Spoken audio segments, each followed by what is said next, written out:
Zéphyr. Zéphyr est un terrible pirate, la terreur des océans. Lorsqu'il hurle ses ordres, tout l'équipage tremble de peur.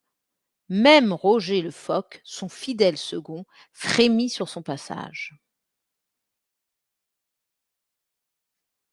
La mer est calme et le bateau de capitaine Zéphyr flotte doucement à la recherche d'un trésor. Voici des sirènes.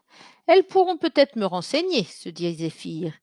L'île au trésor, c'est par ici demande-t-il. Droit devant, capitaine, répond la première sirène. Ou peut-être est-ce droit derrière, dit la deuxième. À moins que ce ne soit à gauche, ajoute la troisième. Ou à droite, conclut-elle en chœur. Maudite sirène, grogne Zéphyr, et il passe son chemin. Mais tout n'est pas perdu. Zéphyr fait voile vers Zazili, la cité des pirates. Là-bas, tout s'achète et se vend. Soieries, bijoux, épices et renseignements. Sitôt débarqué, Zéphyr se rend chez Merline, la chèvre voyante. Pour quelques pièces d'or, elle lui lit l'avenir dans sa boule de cristal. Je vois un grand pirate, la terreur des mers, chuchote-t-elle. Il cherche un trésor. Qu'il suive l'étoile polaire et il trouvera une île. Là repose un trésor unique et merveilleux, un trésor plus précieux que tout ce qu'il peut imaginer. Zéphyr reprend la mer. Il est curieux et impatient. À quoi peut bien ressembler ce trésor? Sûrement de l'or ou des bijoux. La nuit lui paraît très très longue. Enfin le jour se lève et le pélican crie « Île au trésor droit devant, capitaine !» Une barque est mise à l'eau et bientôt Zéphyr et l'équipage prennent pied sur la plage. Un mignon petit chat vient à leur rencontre. « Bonjour, dit-il. Vous venez pour le trésor? Je suis son gardien. »« Ouf, se dit Zéphyr, il n'a pas l'air terrible. »« Par ici, s'il vous plaît, le trésor vous attend, dit le chaton. Zéphyr est étonné. Il pensait gagner son trésor sabre à la main.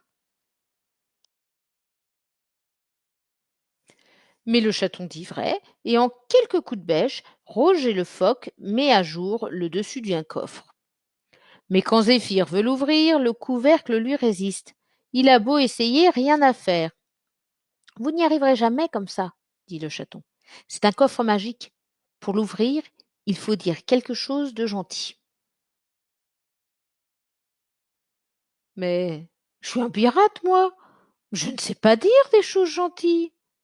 Moi, je peux vous en apprendre, dit le chaton. Bien, d'accord, tu seras mon professeur, décide Zéphyr. De retour au bateau, Zéphyr prend sa première leçon. Bon, je vais essayer de dire quelque chose de gentil. Vous semblez être un terrible pirate. Ce n'est pas tellement gentil, dit le chaton. Oh, je n'y arriverai jamais, soupire Zéphyr. Il réessaye pourtant. Vous avez l'air fort comme un ours. Ce n'est pas gentil non plus, proteste le chaton. Essayez encore. Zéphyr se concentre de toutes ses forces. Beau temps pour la saison, s'exclame-t-il. Le chaton est atterré. Le capitaine est incapable de dire quoi que ce soit de gentil. Zéphyr et son professeur sont si occupés qu'ils ne voient pas que le ciel s'assombrit. Soudain, la tempête est sur eux.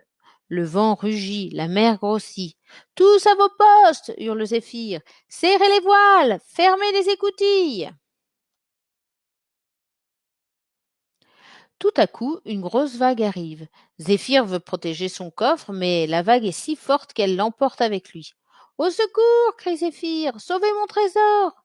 Déjà le coffre s'enfonce. Bientôt il aura disparu. « Mon beau trésor !» sanglote Zéphyr. «